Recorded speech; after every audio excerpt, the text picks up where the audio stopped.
Boa tarde, amadas inteligências da Escola de Campeões, aprendendo a aprender.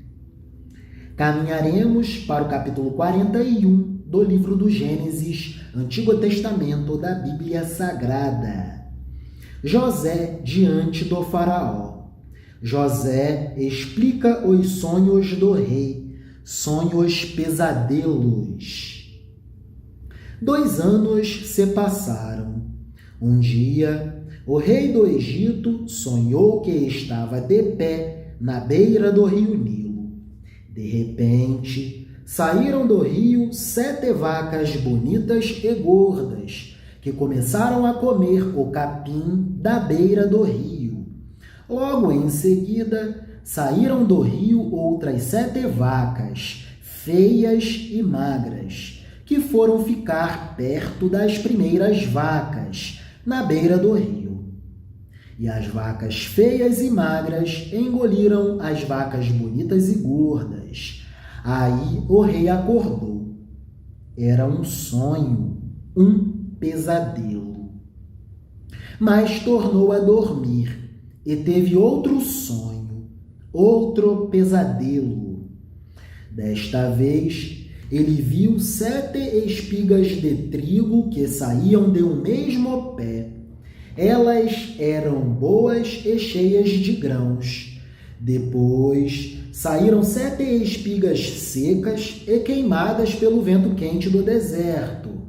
E elas engoliram as 7 espigas cheias e boas. O rei acordou.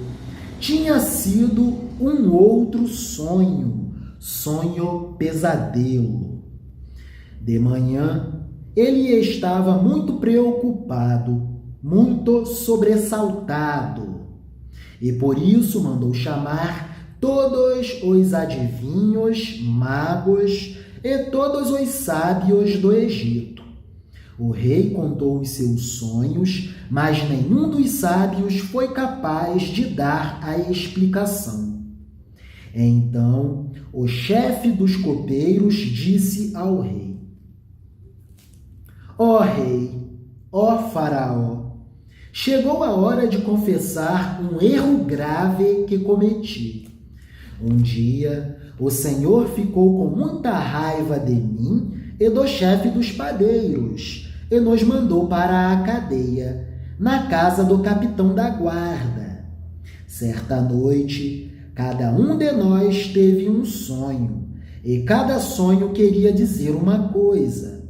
Lá na cadeia estava com a gente um moço hebreu, um jovem hebreu, que era escravo do capitão da guarda.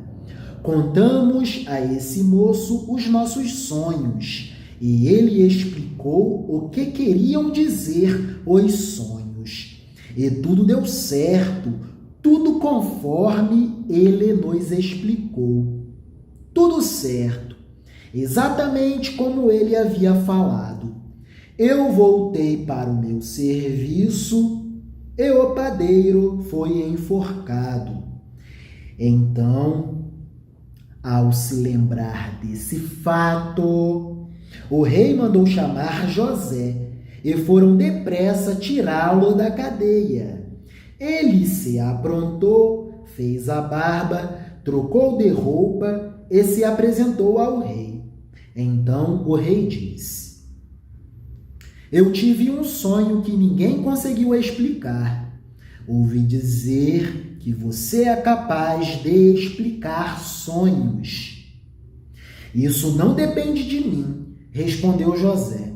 É Deus, o Altíssimo, quem vai dar uma resposta de paz para o bem do Senhor, ó rei, ó faraó. Diante dessa humildade, o rei, o faraó, não hesitou. Contou os sonhos, sonhos pesadelos. Aí o rei disse: Sonhei que estava de pé na beira do rio Nilo.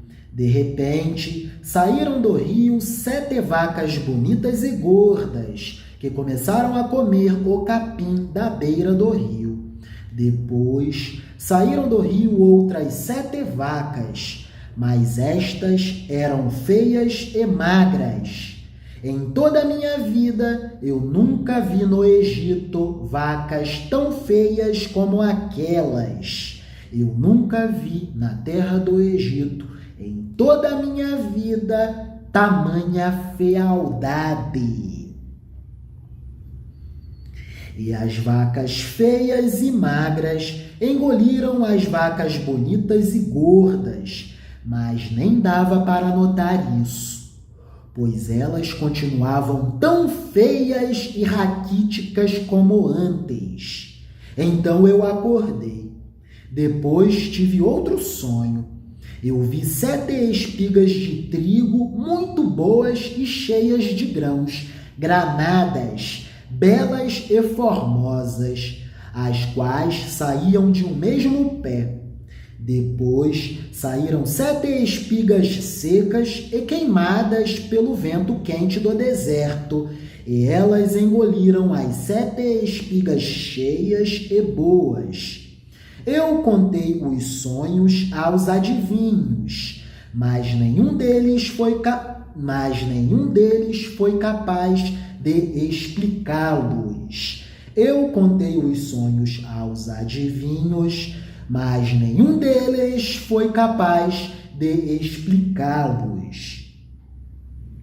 José, a todo momento, em foco total atenção, mas em paralelo também, total foco em oração e meditação. Ó Deus Altíssimo, poderoso Deus, Deus dos meus pais, dá a mim a orientação correta para essa interpretação. Peço a sua graça, ó Altíssimo. A todo momento, em constante oração, José estava. Então, ao escutar atentamente, com todo o foco de atenção e atenção focada, mas também em estado de oração, José disse ao faraó: os 2 sonhos querem dizer a mesma coisa. São sonhos com sentido econômico. Por meio deles, Deus está dizendo ao Senhor o que ele vai fazer. As 7 vacas bonitas são 7 anos, e as 7 espigas boas também são 7 anos. Os 2 sonhos querem dizer uma coisa só. As 7 vacas magras e feias que saíram do rio depois das vacas bonitas, e também as 7 espigas secas e queimadas pelo vento quente do deserto, são 7 anos em que vai faltar comida. Ciclos de secas rigorosas sobrevirão à terra do Egito. A agricultura definhará, por consequência, a pecuária também definhará. É exatamente como eu disse, faraó, é exatamente como eu disse. Deus mostrou ao Senhor, ó rei, o que ele vai fazer. Virão 7 anos em que vai haver muito alimento em toda a terra do Egito. Ciclo de prosperidade e de desenvolvimento econômico. Depois virão 7 anos de fome muito rigorosa. E a fome será tão terrível que ninguém se lembrará do tempo em que houve muito alimento na terra do Egito. A repetição do sonho quer dizer que Deus se apressa e resolveu fazer isso imediatamente, e vai fazer logo. E José continuou: portanto, será bom que o Senhor, ó faraó, ó rei, escolha um homem inteligente e sábio, e o ponha para dirigir o país. O rei também deve escolher homens que ficarão encarregados de viajar por todo o país para recolher a quinta parte de todas as colheitas durante os 7 anos em que elas forem boas. Durante os anos bons que estão chegando, esses homens ajuntarão todo o trigo que puderem e o guardarão em armazéns nas cidades, sendo tudo controlado pelo Senhor. Assim, o mantimento servirá para abastecer o país durante os 7 anos de fome na terra do Egito, e o povo não morrerá de fome. José, a todo momento em constante oração, intuiu sobre a descentralização de poderes administrativos. Daí, termos a necessidade de apelar para o estudo do direito constitucional. Lerei um pequeno trecho deste magnífico livro, Curso de Direito Constitucional, do autor Silvio Mota, Teoria, Jurisprudência e Questões, editorial Gin Método. Percebam só como José intuiu que o Egito, até então, na mão do faraó, praticava a concepção de Estado unitário. Todos os poderes superconcentrados na mão do faraó. Daí José pensou, ora, é preciso desconcentrar e descentralizar poderes administrativos. O país precisa ser dividido em governos locais. Percebam só, formas de Estado. Forma de Estado é um conceito relativo ao modo como se estrutura o exercício do poder político no território do Estado. Se existe apenas um centro de poder político no Estado, estamos perante o Estado unitário. Se o Estado se organiza mantendo uma centralização política, jurisdicional e legislativa, mas permitindo que regiões possuam autonomia administrativa em maior ou menor grau, teremos um Estado regional. Ora, tem muitos poderes superconcentrados na mão do faraó. É preciso migrar do Estado unitário para o Estado regional. Retornando ao texto. No Estado unitário, todo o poder político é centralizado em um ente. Temos aqui apenas uma entidade política ou governamental soberana, supersoberana em todo o território do Estado. O Estado unitário caracteriza-se, portanto, pela inexistência de repartição de poderes políticos, legislativos, jurisdicionais e administrativos. Há somente um poder político central que irradia suas decisões de forma soberana para todo o restante do território nacional, impondo suas determinações às coletividades regionais e locais. Estado unitário. Os poderes superconcentrados na mão do soberano. Foi a realidade que José presenciou, que José viu. Daí ele intuiu, podemos imaginar. Retornando ao texto.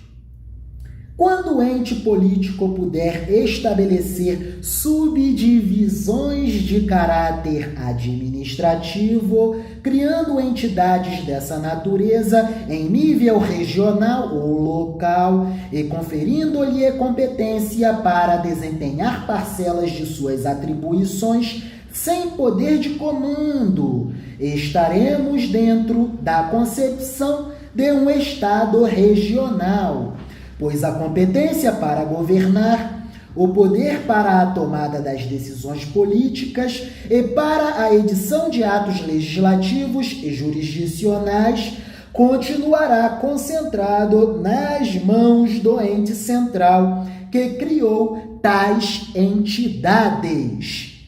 Portanto, Faraó, escolha um homem inteligente e sábio e o ponha para administrar toda a terra do Egito.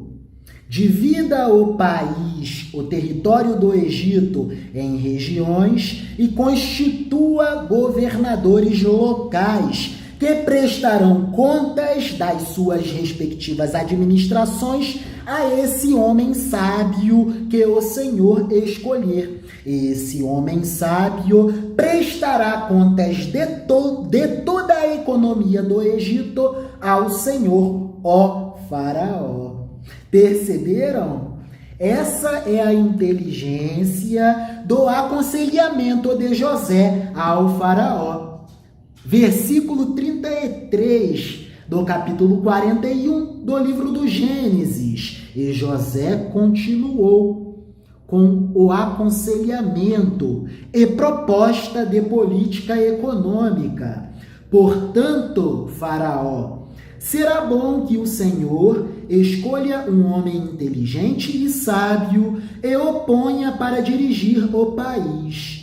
O rei também deve escolher homens que ficarão encarregados de viajar por todo o país para recolher a quinta parte de todas as colheitas durante os 7 anos em que elas forem boas, durante o ciclo de prosperidade.